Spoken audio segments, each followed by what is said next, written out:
Hey reseller friends, welcome back to Seller's Corner. I'm Rachel. And I'm Erin. And today we're modeling. That's right, Rachel is my Depop model for the day. So exciting. I love that I'm going to take you behind the scenes to show you how I work with models in my business. There are so many ways to photograph clothing. The hanger, the flat lay, the dress form. I really love modeling. I don't know why more sellers don't do it. I think because they think it's so much work. It's really not though. Unlike a dress form, the model dresses themselves. And giving life and style to a piece, you cannot beat that. That's why the brands do it with models and stock images. I'm going to teach you some tips and tricks to working with and photographing models. Before I do, let me invite you to subscribe to our channel. We publish content all the time. It's all related to Vendoo product tips, community updates, and information about how to scale and grow your resale business. Let's go. Let's do this.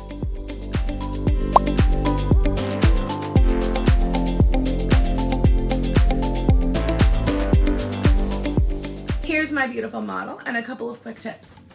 Rachel, I asked not to wear deodorant, and that's very obvious as to why, because it would get all over the clothing. I told her that it's just the neck down, because that's how I photograph, so she doesn't have to worry about makeup or hair if she does not want to. And I told her to bring a few things. She's modeling a lot of tops for me, so I told her to bring a few of her own bottoms. She'll be way more comfortable in those. I also had to bring a few other things based on what I'm having her model, strapless bra, things like that. So make sure your model is well prepared with what you'll need to photograph the pieces that you have in mind. All right, so number one, let's do this. Exactly how you are, Rachel, is literally perfect. I just want you to look that way a little bit more, a little bit less. Stay right where you are. Is it okay if I touch you? Yep. I always ask because I want Rachel's hair like this. First of all, ask before you touch someone. But secondly, I don't want her to do it because she's gonna move one of her arms that I think are already perfect in the shot.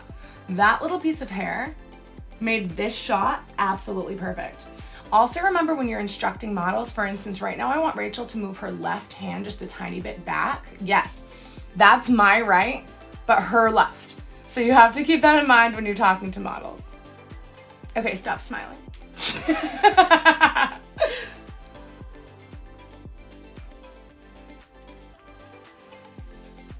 Up next, Rachel's modeling this awesome Levi's suede jacket. This is Rachel's absolute first time and we didn't practice, so she's doing super well. So for this, Rachel, I'm gonna have you move your legs a little bit more apart. Rachel is obviously in amazing shape.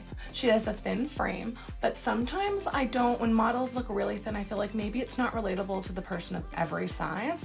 So a great tip is just having them widen their pose, whether it's widen their legs, widen their arms. Widening makes it look like a more relatable body shape because of course there are all types of bodies, all beautiful. Rachel, can you fix the zipper on the pocket? Little things like this you don't think of. See how that zipper right there is flipped up? Rachel's gonna put that down for me. And I'm also gonna fix your hair for you if it's okay. Perfect. And a little bit less stiff. Just talk to me. I'm your friend, we're talking, right? I know that's intimidating because there's lights and camera, but we're talking. It looks amazing. You're just too happy. So Rachel has a beautiful smile. I prefer really still faces. We all have different preferences, but then there's no diversion from what the actual item is. Another thing to think about when you're modeling yourself or having people model is that it does not matter how Rachel looks. Okay, Rachel always looks beautiful. It matters how this item looks. The item is all that matters. I like to model items with really plain garments underneath.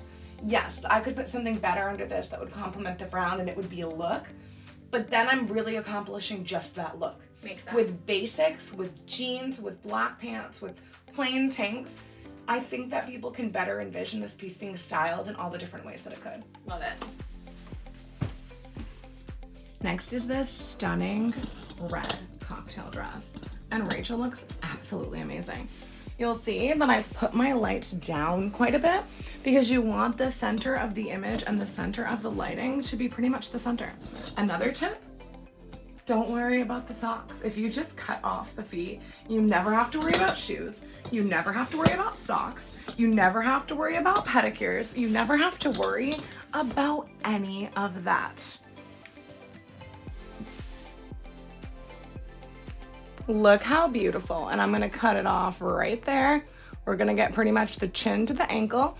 Rachel, I'm gonna have you bring your left shoulder in a little bit and a little bit more natural on that left arm. Your right's fine. A little bit different on your right now. Stunning. She's stunning. So this beautiful dress is a little bit big on Rachel. And what I'm gonna do is use these little clips that are like super like rounded and plasticky, so they're never gonna like catch the clothing like metal. And I'm actually just gonna come to the back and I'm gonna gather it. Now, a lot of people that model, or have models, they always give the models measurements for reference. I don't do that. There's a few reasons why I don't do that. One is I work with like 9 models, so I'm just not committing to having their measurements on hand or ready to paste. 2 is because measurements are all different. And 3 is because I do things like clip or show just the back of jeans if they won't zipper over my tummy. That's a great So hack. I'm not committing to that. When people say, what's the model's measurement? I mean, I can give them their height. But other than that, I say that we don't keep record of every model's measurements. However, we do provide measurements of all of the item. So please see those measurements in the description. Great. Really though, how cute is this 1990s Tommy Hilfiger dress and how adorable on Rachel? This is the perfect example of an item that on a hanger just doesn't do it, and this does it. Amazing. Time-saving tip. That's a skirt I need modeled. That's a top. They match. So we're gonna do them both at once. Should only have to get changed once, save even more time. They might look a tiny bit silly right now because of the texture difference, but when you see the pictures, you'll see the skirt with just a little red, and then you'll see the top with just a little skirt. Trust me, trust the process. So you can get really, really into this, by the way. Like, you could have certain earrings on her, like a handbag. Because time is money and I'm a high volume, I don't always really style every piece, but I do have some touches around the office. So I'm gonna have you unzip that a little bit, and we've got the perfect Y2K choker to go with your Y2K Playboy pastel sweatshirt. Good. Yeah. Sometimes the littlest touches are so perfect. Can we unzip that just a teeny bit more? Yeah, you look like a Y2K princess. Hashtag Y2K princess, by the way, is one of the hashtags I'm gonna use for this piece. Good to know. I paid up on this because it's vintage Playboy. Hey guys, that was so much fun. We just shot 11 looks in 15 minutes. It's so fast. Yep. It's especially when it's just tops and you can like coordinate it. So I organize the clothes for the model. Like, okay, these 6 tops are all gonna be with like black jeans. And then, you know, these are gonna be with blue jeans, so the jeans aren't changing. It's like top, top, top, top. It's like on the like fashion week on the runways. I guess they change in like 10 seconds. Yeah. That was so much fun. We're gonna put the cover shots, the most amazing pictures below. Tell us which was your favorite. Bye guys. We'll see you next time.